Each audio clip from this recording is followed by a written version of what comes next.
Evangelho de Jesus Cristo, segundo escreveu Mateus, capítulo de número 9, nós vamos ler do versículo 18 até o versículo de número 26. Você que trouxe a sua Bíblia, faça uso. E se não trouxe, nós temos aqui o texto bíblico para que todos possam acompanhar. Eu sempre tenho dito aqui para os irmãos que hoje está muito fácil ter Bíblia. Você pode baixar em linguagem de hoje, corrigida, atualizada, NVI, tantas outras linguagens e versões. A Bíblia está muito acessível, mais do que nunca hoje. Quem encontrou, diga amém. Amém. Diz a palavra do Senhor. Aquele relógio ali está meio mentiroso, viu, irmãos? Confia muito nele, não. Falava ainda quando um dos dirigentes da sinagoga chegou. Ajoelhou-se diante dele e disse: minha filha acaba de morrer. Vem e impõe a tua mão sobre ela, e ela viverá. Jesus levantou-se e foi com ele, e também os seus discípulos. Nisso, uma mulher que havia 12 anos que vinha sofrendo de hemorragia, chegou por trás dele e tocou na borda do seu manto, pois dizia a si mesma: se eu tão somente tocar em seu manto, ficarei curada. Voltando-se, Jesus a viu e disse: ânimo, filha, a tua fé a curou. E desde aquele instante a mulher ficou curada.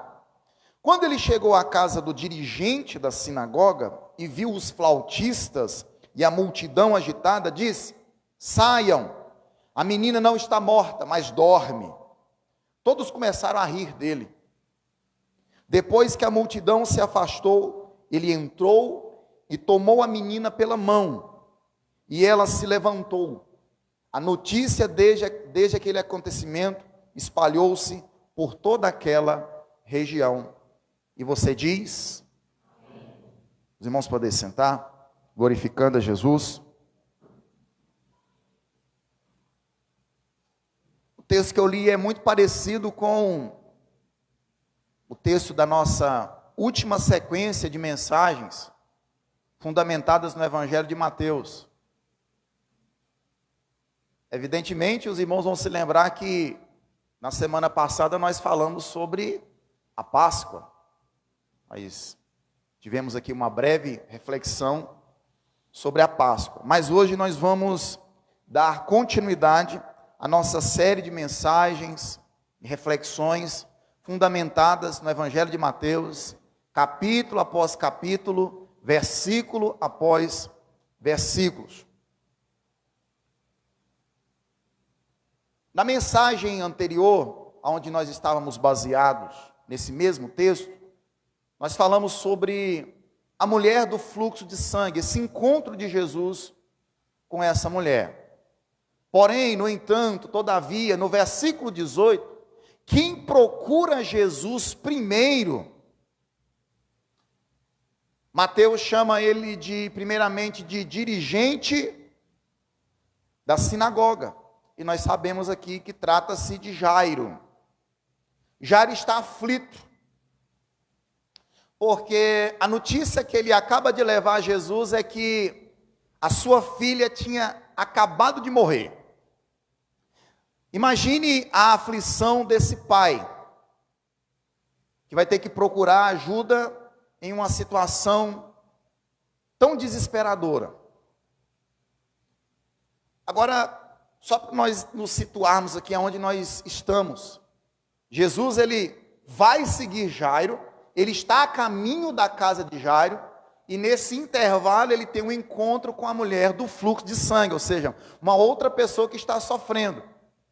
No entanto, Mateus, ele encerra a narrativa onde Jesus cura essa mulher do fluxo de sangue, e então nós voltamos o nosso olhar para a continuidade daquilo que Jesus estava para fazer.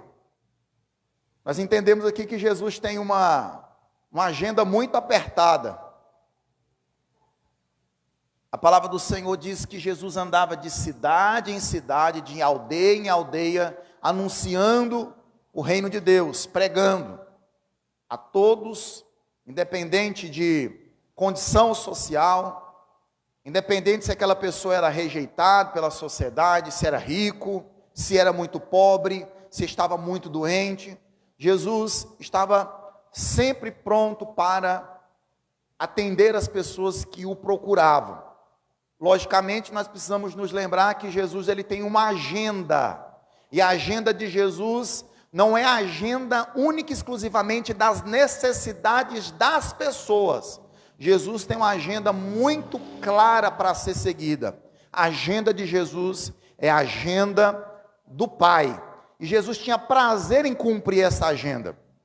Ele chegou a dizer que a comida e a bebida dele era fazer a vontade do Pai dele, que o tinha enviado.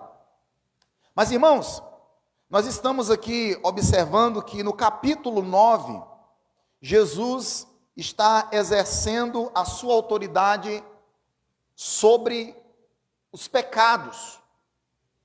Desde o capítulo 8 em diante, Jesus ele está pregando, e a ênfase de Mateus é apresentar o rei que está exercendo a sua autoridade. Primeiramente aqui no capítulo de número 9, sobre pecados, quando ele olha para aquele paralítico e diz assim, ó, perdoados estão os teus pecados. No capítulo 9, e no versículo 9, em versículo de número 17, nós podemos observar o poder libertador de Jesus. Jesus ele tem autoridade para libertar. Em diante nós vimos ali Jesus chamando Mateus para o seu ministério. Esse rei, ele está apresentando os seus princípios, ele está chamando os súditos para que façam parte do seu reino. No entanto, aqueles que não fazem parte do seu reino estão criticando os seus princípios e a sua conduta.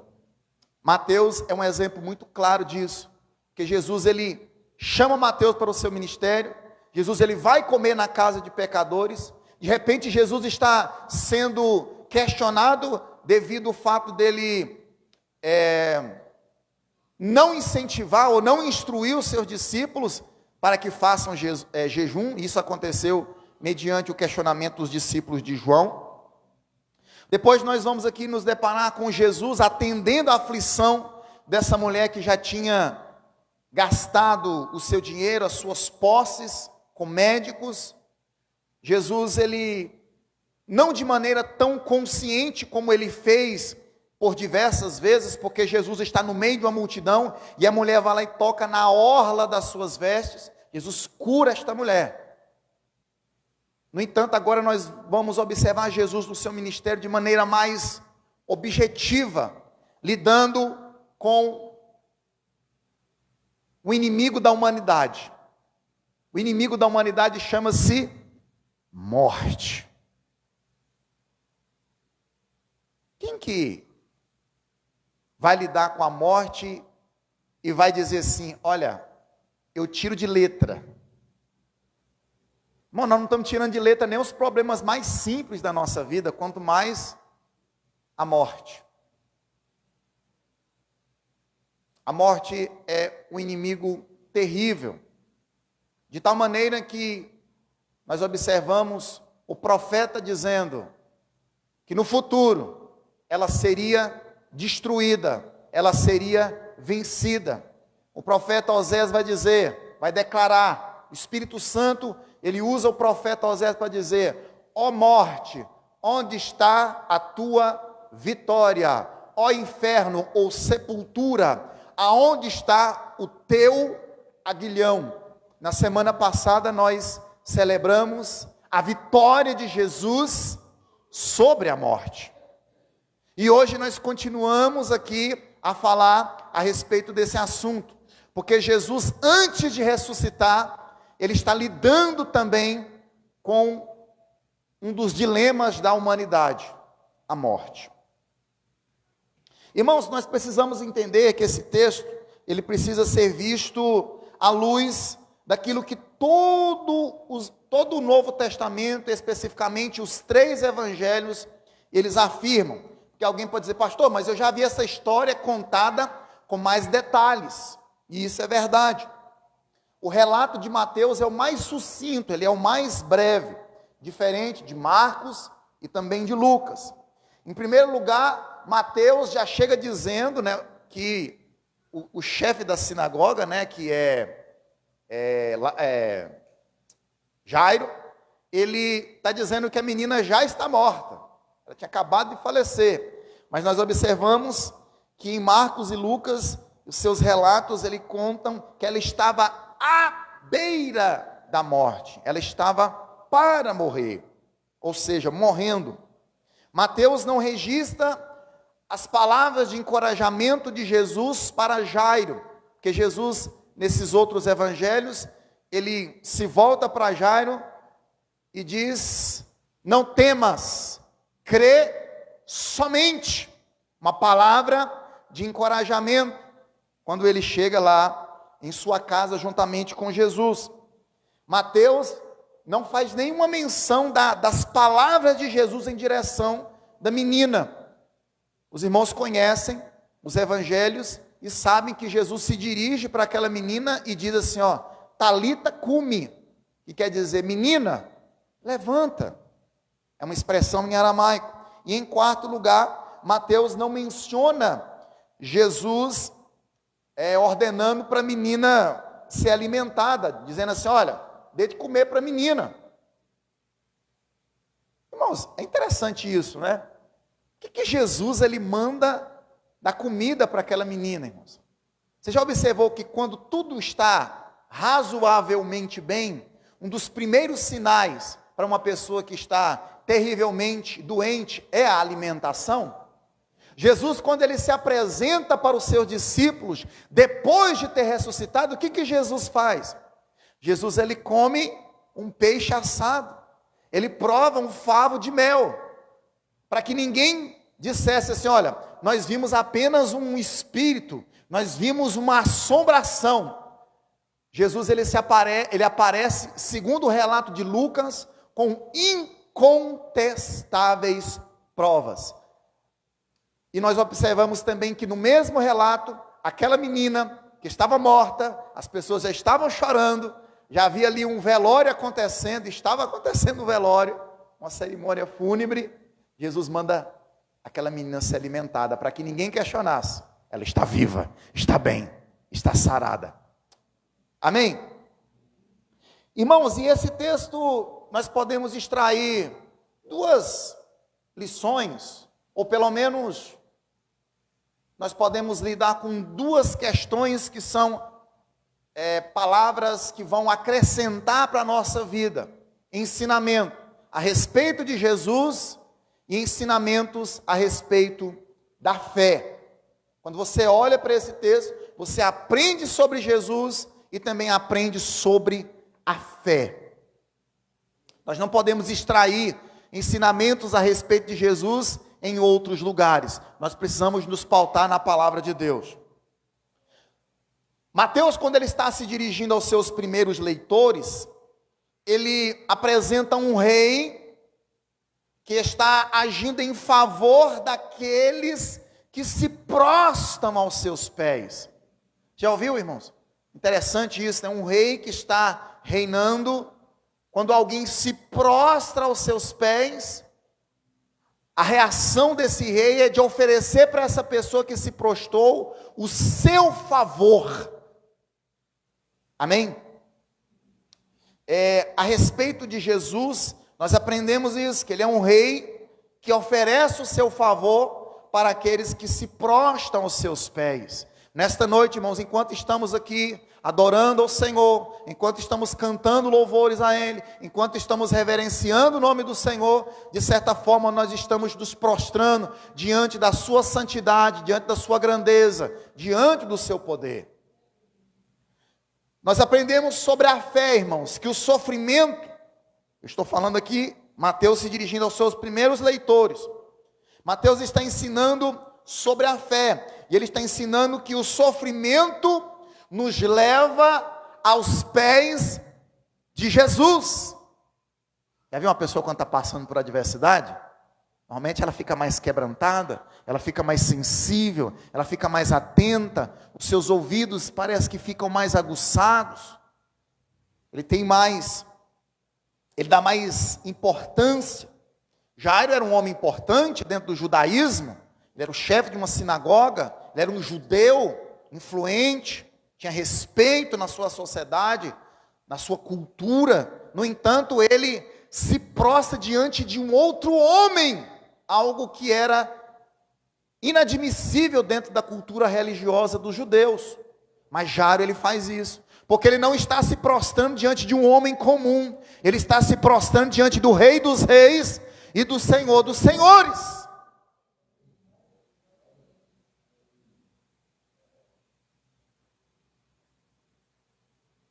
Nós precisamos aprender sobre Jesus, ou seja, Mateus está comunicando aos seus primeiros leitores a respeito de Jesus, que a morte não pode prevalecer diante daquele que tem poder sobre a morte. A morte não pode prevalecer diante daquele que tem poder sobre a morte. O poder de Jesus torna-se notório, embora ele não deseje que isso aconteça, porque ele orienta, olha, o negócio é o seguinte, eu não quero que você saia espalhando esse negócio aí, mas nós observamos que quanto mais Jesus pedia isso, mais as pessoas anunciavam e propagavam os seus feitos. E sobre Jesus, Jesus não é como homem, Jesus, ele é totalmente focado em sua missão. Pode observar, irmãos, que na maioria das vezes nós nos perdemos diante daquilo que Deus tem sobre os nossos ombros como responsabilidade. Qualquer coisa tira a gente do foco. O nosso Conjuban da Convenção Batista Nacional, o tema do Conjuban foi... Ai, meu Deus do céu, esqueci o tema, Jesus. Esqueci o tema. Recalculando a rota. Você já viu quando você coloca o GPS, você chega lá e você entra para um lugar errado, aí de repente ele faz aquele barulho, né, que mata a gente de raiva, e ele vai recalcular ali a rota. E é muito difícil, né, irmãos? Recalcular a rota. No entanto, Jesus não tem esse problema. Jesus, ele tem uma agenda fixa. Jesus é focado naquilo que realmente ele tem que fazer. Agora, para nós, irmãos, Igreja Batista Nacional 2023, Cristalina, 16/4 às 20h40. Meu Deus, já estudo. Jesus caminha conosco. A respeito de Jesus, Jesus caminha conosco em nossas aflições. A presença dele já é o suficiente. Sobre a fé, nem sempre durante a caminhada as coisas vão correr de acordo com o nosso tempo e expectativa. A agenda de Deus não é a nossa. Sobre Jesus, quando Jesus está conosco, a morte não tem a última palavra. E sobre a fé, irmãos, o propósito de toda bênção, o propósito de todo milagre, o propósito de toda ação sobrenatural de Deus é glorificar o nome dEle. Agora vamos aqui, irmãos, sobre a fé. Em primeiro lugar, o sofrimento na Bíblia, desde o Antigo Testamento, nos Evangelhos, nas cartas de Paulo. Qual é a finalidade do sofrimento? Nós percebemos que o sofrimento é uma ferramenta que nos leva aos pés do nosso Senhor. Isso é claro. Mateus, ele escreve que esse homem, ele se aproxima de Jesus. E ele está aflito. E essa aflição promove no coração desse homem importante essa ação de se prostrar diante de Jesus. O que nós podemos extrair para as nossas vidas, irmãos? É que quando a angústia visita a nossa casa, nós prostramos mais aos pés de Jesus. O sofrimento nos faz perceber de maneira mais clara. Eu conversei com o irmão essa semana e ele me disse isso. O sofrimento, a dor, a adversidade, a enfermidade, a luta, nos faz perceber de forma mais clara quem nós somos e quem Deus é. Quando nós estamos diante da enfermidade, o que nós somos? O que nós percebemos? Ah, como nós somos fracos. Uma bactériazinha, uma coisinha que está desregulada no sangue. Aí vem uma enfermidade, aí você fica prostrado, você não pode trabalhar, você não pode viver a sua vida normalmente. É uma coisinha, é um ossinho que está raspando, está pegando aqui osso com osso. Irmão, se lembra, eu contei esses dias, irmãos? Eu, com minha vida normal, eu me estressei tanto que estava batendo aqui, ó, a mandíbula osso com osso. E eu não estava conseguindo nem comer, e aquilo estava me deixando muito irritado, eu não conseguia dormir. Uma coisinha simples. Mas para outros pode ser uma bactéria, pode ser um mosquitinho. Conversei essa semana, o irmão Antônio falou assim, olha, lá em casa, a irmã Késia e o Rafael com dengue, um mosquitinho, irmãos, derruba a pessoa. A pessoa ela fica com febre, ela não pode sair de casa, ela fica debilitada, não consegue se alimentar. Então a aflição, a adversidade, a enfermidade, ela faz isso, irmãos. Ela faz com que o ser humano enxergue quem ele é e quem Deus é. É uma ferramenta. Nós precisamos enxergar isso. Nós precisamos perceber isso. Deus está querendo aguçar muitas vezes a nossa percepção por meio de situações desafiadoras para nós. Às vezes a pessoa fica perguntando, por que eu estou passando por tudo isso? É para a gente perceber melhor certas coisas que estão ao nosso redor, que a gente, se não tivesse passando por isso, de maneira nenhuma perceberíamos. Segunda lição aqui, irmãos, sobre a fé. As nossas convicções, eu já falei isso aqui a respeito de outros exemplos. As nossas convicções, elas vão gerar em nós iniciativas de fé, atitudes de fé. A convicção de Jairo promoveu essa iniciativa de fé. Qual foi a iniciativa de fé, irmãos? De Jairo? Se prostrar aos pés de Jesus. Qual era a convicção de Jairo? Ele cria, irmãos, ardentemente. Ele tinha convicção que se Jesus fosse até a casa dele e colocasse a mão sobre a filha dele, uma menina de 12 anos, ela se levantaria daquela condição. Ou seja, fica muito claro para nós, irmãos, as nossas convicções, elas vão gerar iniciativas de fé. Como é que nós podemos aplicar isso, irmãos? Nossas convicções têm gerado ultimamente algum tipo de ação de fé? Qual foi a última vez que nós agimos por meio das nossas convicções de fé? Porque isso se aplica, irmãos, quando nós não negociamos os nossos valores também. Alguém não está fazendo aquilo que desagrada a Deus, por quê? Porque ele tem uma convicção de fé. Aquilo entristece a Deus, aquilo ofende a Deus. Então eu não faço aquilo, eu não quero aquilo para a minha vida. Qual foi a nossa última iniciativa em nome da fé que nós temos? Eu não estou falando de irresponsabilidade, irmãos. Eu estou falando de uma fé bíblica, de uma fé que realmente corresponde àquilo que Jesus ensinou, aquilo que a Bíblia realmente ensina. Em terceiro lugar, sobre Jesus. Jesus caminha conosco em todas as nossas aflições, você crê? Ele diz, eis que eu estou convosco todos os dias, até a consumação dos séculos. Observe que Jairo se aproxima de Jesus, pede o que ele pediu para Jesus. Jesus vai atender a outra mulher, ou seja, a mulher fura a fila, né? Você já foi no mercado, irmãos, e uma pessoa furou a fila? Você já viu que a gente fica irritado com isso? Às vezes você vai no banco, ou então você vai em algum lugar que tem fila. Hoje tudo é fila, né? Todo lugar que você vai tem fila hoje. Você vai no sacolão tem fila, você vai no mercado tem fila, você vai no banco tem fila.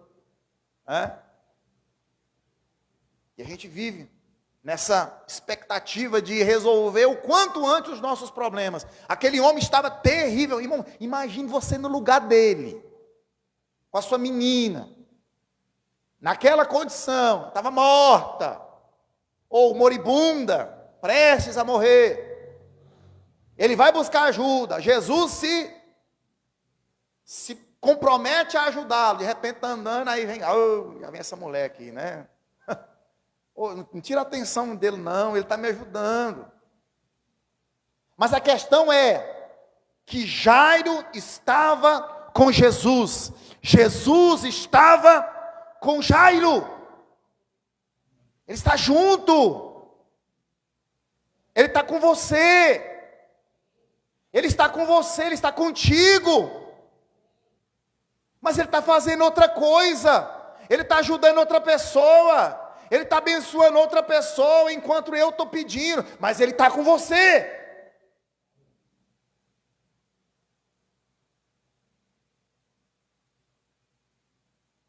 A agenda de Jesus não era a agenda de Jairo. A agenda de Jesus era a agenda de Jesus.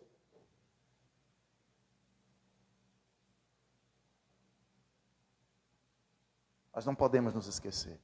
Basta Ele estar conosco. A presença dEle é suficiente. Amém, irmãos? O que a igreja brasileira precisa abraçar a cada dia, irmãos, é que Jesus, a presença dEle, é suficiente. Precisamos ter satisfação em Deus, na pessoa dEle, nele, não apenas nas bênçãos dEle, não apenas naquilo que Ele pode nos dar, mas Ele, nele nós temos satisfação. Mesmo que eu esteja com Ele, eu sinto a presença dEle, eu sinto o toque dEle, mas Ele não está fazendo aquilo que eu estou tão aflito que Ele faça, mas eu sei que Ele está comigo.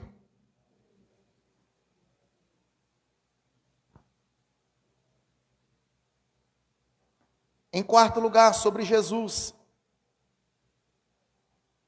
O ambiente nunca foi uma barreira para Deus. Um ambiente contrário. Um ambiente contrário. Vocês já pararam para pensar no cenário ali? Jesus está chegando na casa de uma pessoa. Irmãos, eu já fui em tanto velório. Eu já fui muitas vezes em velório, irmãos. Tanto para ministrar uma palavra, então só para estar ali. Né? Às vezes é mais fácil você estar só ali, né? Que sei lá, falar alguma coisa. Momento desse ninguém tem palavra, né? Às vezes falta a palavra para a gente. Mas você vai lá, lê a Bíblia. De certa forma, ora pela família para que Deus ministre consolo. Aí Jesus chega lá, está lá o cenário. Patético. Porque, irmãos, deixa eu explicar para os irmãos uma questão cultural. No Antigo Testamento, na época de Jesus, tinha a tal das carpideiras.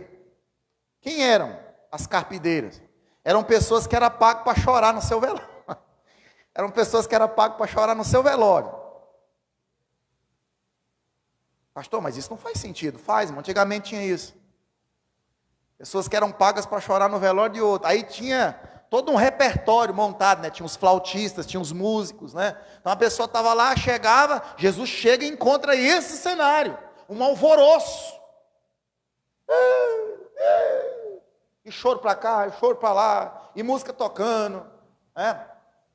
Lembro do pastor Manuel contando lá do velório da sogra dele, que o irmão lá pegou e tocou um violino, e quanto mais o irmão pegava e tocava aquele violino, aí que o povo chorava mesmo. Claro que o irmão não estava, ele não era uma espécie de carpideiro, né? Mas nós observamos que o ambiente não era propício. O ambiente talvez fosse mais propício para Jesus dizer assim, meus sentimentos. Não é isso normalmente que a gente faz?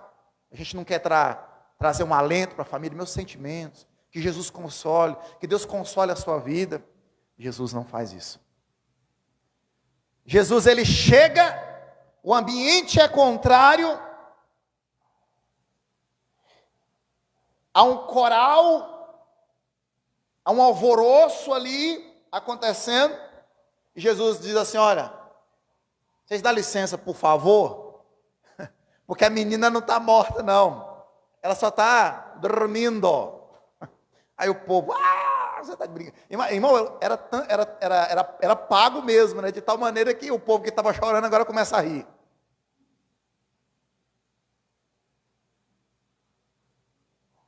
Alguém poderia até dizer assim: olha, Jairo trouxe alguém para fazer um show de stand-up aqui, ó. A menina não está morta. O ambiente não era propício. O ambiente não era para aquilo. O ambiente era de zombaria. O ambiente era de incredulidade. Mas para Jesus isso não é um obstáculo, irmãos. Ele não precisa de circunstâncias favoráveis para fazer o que ele tem que fazer. O que está na agenda dele, ele vai fazer e ponto final.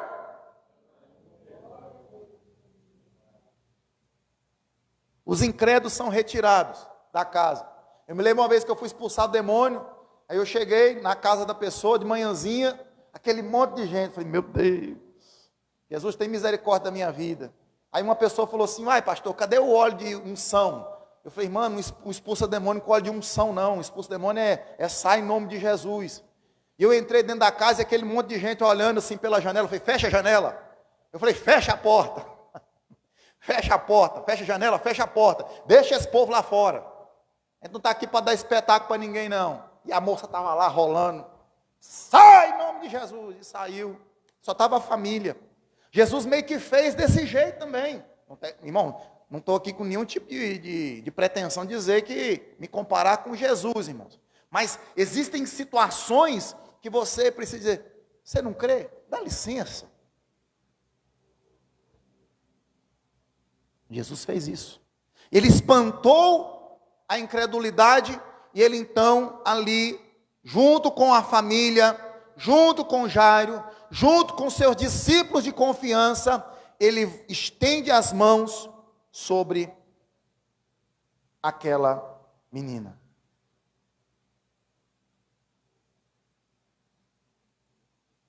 Sobre Jesus, irmãos. Quando Jesus está conosco, a morte não tem a última palavra. Não tem. Ao entrar naquela cena, Jesus, ele oferece pelo menos 4 maravilhas. Ele oferece, em primeiro lugar, o impossível. Ele oferece para aquela família a dor do luto. Ela é curada, ela é estancada, ou seja, ele oferece a cura da dor. Jesus oferece a vitória diante daquela situação. E Jesus oferece agora, sabe o quê? Alegria para uma família. Ou seja, a morte não tem a última palavra. Com Jesus, não. A morte não tem a última palavra. O médico, ele olha para o paciente e diz assim: olha, não tem mais o que fazer. Eu fiz o que eu podia fazer. Mas Jesus, diante da morte, ele não se prostra, ele não se rende. Ele vai estar demonstrando a sua autoridade sobre a morte. Irmãos, o que nós podemos aprender aqui a respeito de Jesus? Em Jesus nós podemos crer que a morte pode ser vencida no presente. Olha aqui para mim aqui, ó. A morte ela pode ser vencida no presente. E eu tenho uma novidade para dizer para a igreja, uma novidade que a igreja já sabe. E a morte já está vencida no futuro. Já está decretada a vitória sobre a morte no futuro. A última bênção, o último estágio da salvação chama-se glorificação. E o que é glorificação, pastor? Glorificação é a bênção, é o momento, é o estágio em que aqueles que estão na sepultura serão transformados. O apóstolo Paulo, em 1 Coríntios capítulo 15, ele diz que aquilo que é mortal vai se revestir da imortalidade. Não tem para ninguém, meu irmão. A morte no presente não pode ficar diante de Jesus e também no futuro. No futuro já está declarado, já está determinado, já está decretada a vitória. É um decreto de Deus. Em último lugar aqui, sobre a fé, irmãos. O poder de Jesus, ele se torna conhecido. O poder de Jesus sobre a morte tornou-se tão notório que a notícia desse acontecimento correu por toda a terra. Jesus, ele faz o que ele fez e tudo o que ele fez é incontestável. Eu quero aqui, irmãos, trazer uma palavra de encorajamento para os nossos irmãos. Nós estávamos ontem na casa da irmã Girlane e eu fiquei muito feliz de ouvir ali alguns testemunhos das pessoas que estavam ali. É muito importante, irmãos. O testemunho, ele glorifica Jesus. Essa é uma das primeiras finalidades do testemunho, glorificar Jesus. O testemunho edifica a fé dos crentes. Uma pessoa ela pode ser edificada através do seu testemunho.